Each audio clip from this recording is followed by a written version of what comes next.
Dr. Byanyima, good to see you. Good to see you. Thank you for having me. Thanks for your time. So how is Dr. Besigye right now? He's well. He's in good spirits, but he's in a prison. He's sleeping on the floor. Prison conditions aren't good, but he's strong. You know, he was visiting another country very legally. He came through the airports, you know, security, immigration, very legally. And then all of a sudden, he's kidnapped in broad daylight by forces from his country. Isn't that a shame on us, especially? It's not for me to talk about the role of Kenyan security or the Kenyan government in this. It's sad, of course, that he was kidnapped from Kenya. Kenya, for us, has been the country where we all run. I run here fleeing Idi Amin, and it's always welcomed refugees. It's the stable country of the region. It's the growth engine of the region. Yeah, we want to be safe here, and we've always been safe here.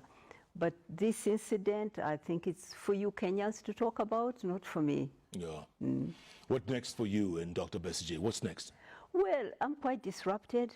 I'm supposed to be in Geneva now preparing for World AIDS Day on 1st of December. It's coming Sunday. Yes, and I'm coming back here in about 2 weeks' time because our board, UNAIDS board, has been invited and is being hosted here by your government. So I'm busy in that, but I have to rush back and stand by him and ensure that he's got the lawyers he needs, that he's well cared for in prison. So I've got to balance caring for him, defending him, and doing my job.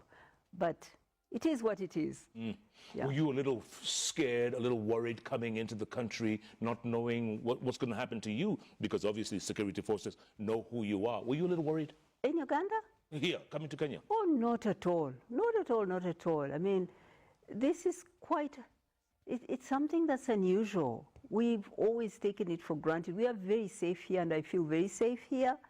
But this, yeah, is something that shouldn't happen and shouldn't happen to anybody else. Yeah, it's serious. Yeah. This coming Sunday, you mentioned, is World AIDS Day. Yeah. The first case of AIDS in Kenya was discovered in 1984, 40 years ago.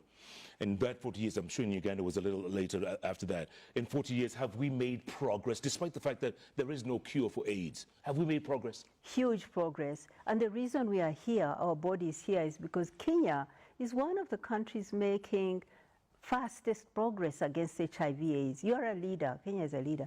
You have 1.4 million people who are HIV positive, and out of these, your government has, with the support of donors, has been able to put 1.36 million on treatment. So they're living good lives, but you still have a lot of new infections. So we're here to support Kenya, and Kenya gets a lot of support, external support, to fight this disease. You put 35% of your own resources into buying everything that's needed, paying workers. 65% is paid for by rich countries. Of these, the Americans pay, this year, they paid $500 million to support people living with HIV. And the Global Fund, which is also 30% American funding, paid $100 million. So altogether, you got about $600 million this year to fight the disease. And you put down the 35% also. So we are here because we want to drum up continued support, because you were talking on the news, you saw that how Kenya is highly indebted, just like all the other countries in the region. You need this support to remain. If it's taken away, then you have to find a $600 million from somewhere else. Yeah. So we fight for this support to remain for Kenya. Other countries are even worse off. I mean, like Uganda is 95% externally funded, puts in only 5%. So we work to mobilize the support that Africa needs to fight this disease, and also the policies that are needed. Yeah. That's my job. Absolutely. Dr. Winnie Byanyima, it looks like you're fighting on every section, every corner, everywhere. You could say that again. Good luck. Thank you so much to for see you. having me. Thanks for your I time. love your show. I follow it. Thanks so much. Yeah. And I hope you feel safe here in Kenya. Absolutely safe, with so many wonderful friends and collaborators in the Ministry of Health everywhere. This is my country. I love it.